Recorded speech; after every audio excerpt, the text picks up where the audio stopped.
ሀገራችን አይታ በማታውቀው አዳዲስ አሰራሮች መጥለቅለቅ ጀምራለች። በሩቅ ይሰሙ የነበሩ አስደንጋጭ ሁነቶች ወደኛ የማይደርሱ የሚመስሉ የሰይጣን አሰራሮች ዛሬ ላይ ቤታችን ተገኝተዋል። ለሰይጣን መገዛትን አሊያም ነፍስን ለዳቢሎስ መሸጥን ከምዕራቡ ዓለም ታዋቂ ሰዎች በዜና በወሬ ሰምተን ደንግጠንም ሆነ አዝነን አምላክ ከዚህ እስራት እንዲያወጣቸው ተመኝተን አልፈን እናውቃለን። ነገር ግን በእነርሱ ሙዚቃ መጨፈርን በፊልሞቻቸውም መደነቅን አላቆምንም። ለምን ቢባል ሩቅ ይመስለን ነበርና። ሰይጣናዊ አስተሳሰባቸው ተግባርና ድርጊታቸው እኛን የሚነካን አልመሰለንም ነበር። ነገር ግን አሁን ሀገራችን ላይ የተፈጠሩ እግዚአብሔር የለም የሚሉ ወጣቶች የ666 አባል የሆኑ ጎልማሶች በማወቅም ሆነ ባለማወቅ ባለባበስና ባኗኗር የመንፈሱን ዓላማ ከግብ ለማድረስ የሚራኮቱ ሴቶች የተፈጠሩት ባየን በሰማናቸው የመዝናኛው ዘርፍ ውጤቶች ናቸው። ዘመናዊነት ልክ ሲኖረውና ገደብ ሲበጅለት የሰው ልጅ ሕይወት ማቅለሉ የማይካድ ሀቅ ነው። ነገር ግን ቀድሞ ኋላ ቀርና ያላደጉ ሀገራት መሆንን አሳምኖ ቀጥሎም በስልጣኔ ሰበብ መሰይጠንን ማላበስን ግን ቆም ብሎ መመርመርን የሚፈልግ ነው። የሰይጣን አምላኪዎች፣ የ666 ቡድኖች፣ የኢሉሚናንቲ አንጃዎች በተለያየ ስም ቢጠሩም ነገር ግን አሁን የመጡ አሊያም አክራሪ አማኞች የፈጠሯቸው ሳይሆኑ በመጽሐፍ ቅዱስ በግልጽ የተቀመጡና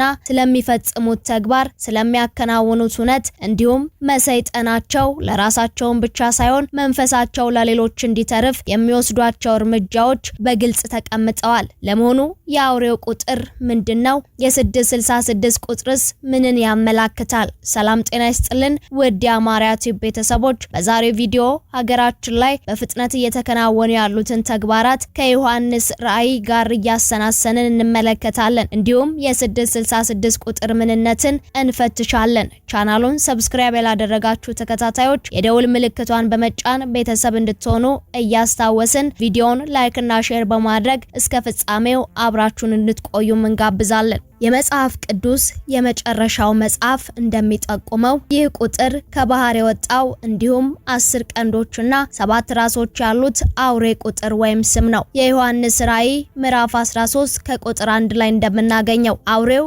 በነገድ በሕዝብ በቋንቋና በብሔር ሁሉ ላይ ስልጣንን የተሰጠው በዓለም ላይ ያለውን አጠቃላይ የፖለቲካ ስርዓት የሚወክል ነው። ይህንንም ዮሐንስ ራእይ ላይ ምዕራፍ 13 ከቁጥር 7 ላይ እናገኘዋለን።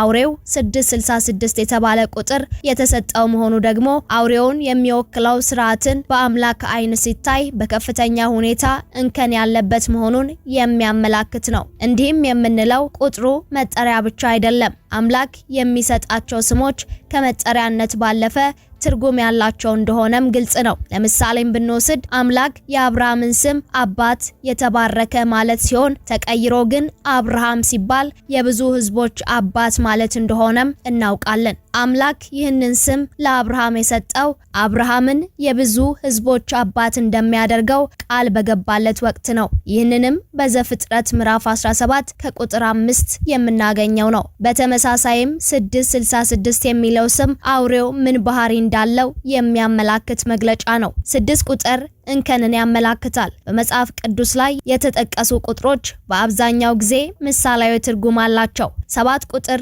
አንድ ነገር የተሟላ ወይም ፍጹም መሆኑን ያመላክታል። 6 ደግሞ ከ7 በአንድ ስለሚያንስ አንድ ነገር በአምላክ አይን ሲታይ ጉድለት ወይም እንከን እንዳለበት የሚጠቁም ቁጥር ነው። ቁጥሩ ከአምላክ ጠላቶች ጋር ተያይዞ የተሰራበት ወቅትም አለ። ይህንንም በአንደኛ ዜና መዋዕል ምዕራፍ 20 ከቁጥር 6 እንዲሁም በትንቢተ ዳንኤል ምዕራፍ 3 ከቁጥር 1 እንመለከተዋለን። 3 ጊዜ መደጋገም አንድን ነገር ለማጉላት የሚሰራበት ሂደት ነው። በመጽሐፍ ቅዱስ ላይ አንድን ነገር ለማጉላት ሐሳቡ 3 ጊዜ ተደጋግሞ የተጠቀሰባቸው ጊዜያት እንዳሉ እንመለከታለን። ይህንንም በራእይ ምዕራፍ 4 ከቁጥር 8 እንዲሁም ምዕራፍ 8 ከቁጥር 13 ላይ የምንመለከተው ነው። በመሆኑም 666 በሚለው ቁጥር ላይ 6 ቁጥሮች 3 ጊዜ መደጋገሙ የሰዎች ያገዛዝ በአምላክ ዓይን ሲታይ ከፍተኛ እንከን እንዳለበት የሚያጎላ ነው። እነዚህ ሰብአዊ መንግስታት ለሰው ልጆች ዘላቂ የሆነ ሰላም እንዲሁም ደህንነትን ማምጣት አልቻሉም። እነዚህን ነገሮች ሊያስገኝ የሚችለው የአምላክ መንግስት ብቻ ነው። መጽሐፍ ቅዱስ እንደሚገልጸው ሰዎች የአውሬውን ምልክት ይቀበላሉ። ይህም ሰዎች ለአውሬው አምልኮ እስከ ማቅረብ ድረስ በአድናቆት እንደሚመለከቱት የሚያሳይ ነው። ራእይ 13 ከቁጥር 3 እስከ 4 ላይ እንደምናገኘው መጽሐፍ ራእይን ስናነብ ወይም ስለ 666 አውሬ ስንሰማ አብዛኛው ሰው የሚመስለው ወይም የሚረዳው ሰይጣን ልክ እንደ ንጉስ ስፍራ ተዘጋጅቶለት የወደደና የፈቀደ ብቻ እንዲገዛለትና እንዲሰግድለት የሚያደርግ አሰራርን ነው። ነገር ግን ሰይጣን ክፉና ጨካኝ በመሆኑ በፍጹም ፍቃድን አይጠይቅም። ነገር ግን ልክ አዳምና ሔዋንን እንዳሳተበት አይነት መላና ብልጠትን ይጠቀማል እንጂ በግልጽ አምላክን ካዱ እኔን አምልኩ አይልም። ለዚህም እያንዳንዱ እንቅስቃሴያችንን በትኩረትና በአስተውሎት ሊሆን ይገባል። የአውሬው ምልክት ዮሐንስ ራእይ ምዕራፍ 13 ከቁጥር 3 ላይ በዚህም የመጽሐፍ ቅዱስ ክፍል ላይ ምድርም ሁሉ አውሬውን እንደምታደንቀው ተጽፏል። ታዲያ ሁሉም ነገር ከማየት ከመስማት ጀምሮ ወደ ማድነቅ የሚሸጋገር መሆኑ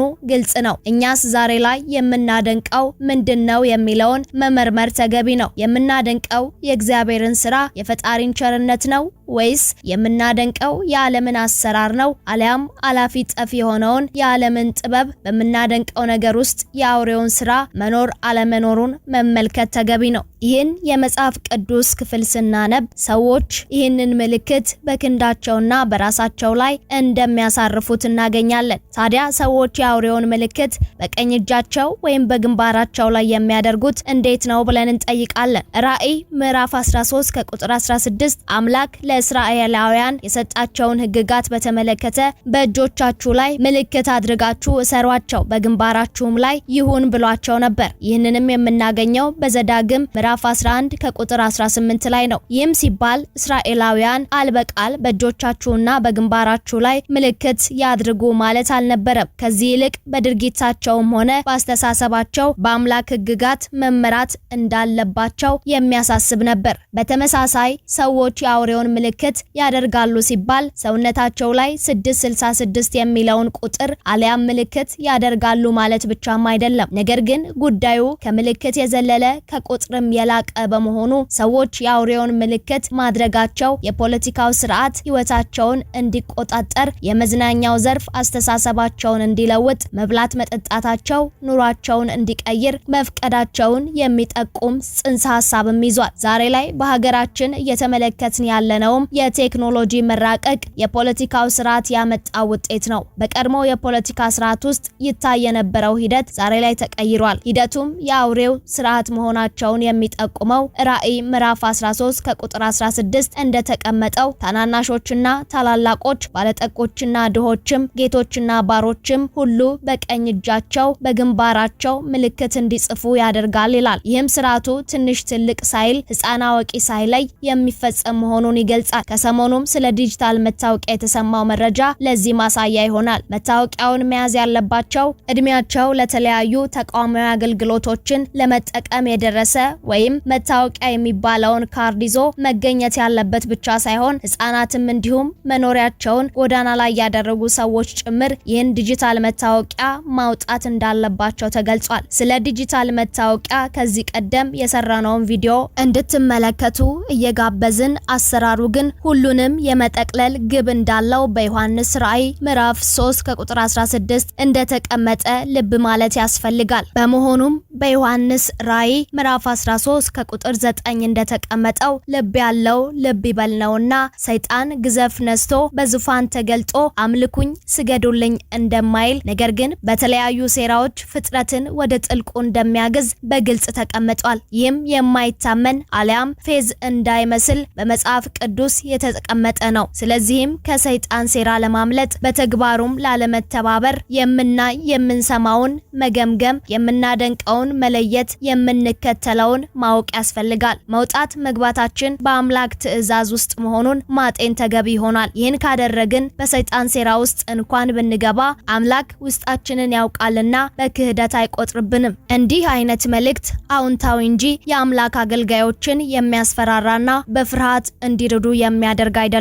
የመጽሐፉ መግቢያና መደምደሚያ እንደሚያሳየው መጽሐፉን የሚያነቡና በውስጡ ያለውን ሐሳብ ተረድተው በስራ ላይ የሚያውሉ ሰዎች ደስታን ያገኛሉ ይላል። ዮሐንስ ራእይ ምዕራፍ 1 ከቁጥር 3 እንዲሁም የዮሐንስ ራእይ ምዕራፍ 22 ከቁጥር 7 ላይ። በመሆኑም በዘመን ተታለን በሕግ አመካኝተን ከፈጣሪ ፈቀቅ አንበል፣ ከትእዛዙም አንነጠል ማለት እንወዳለን። አምላክ ከመንገዱ እንዳንወጣ ከመስመሩም እንዳንስት እርሱ ይጠብቀን ልቦናንም ያድለን እያልን ለዛሬ ያዝነውን አበቃን። በያላችሁበት ቸር ቆዩልን።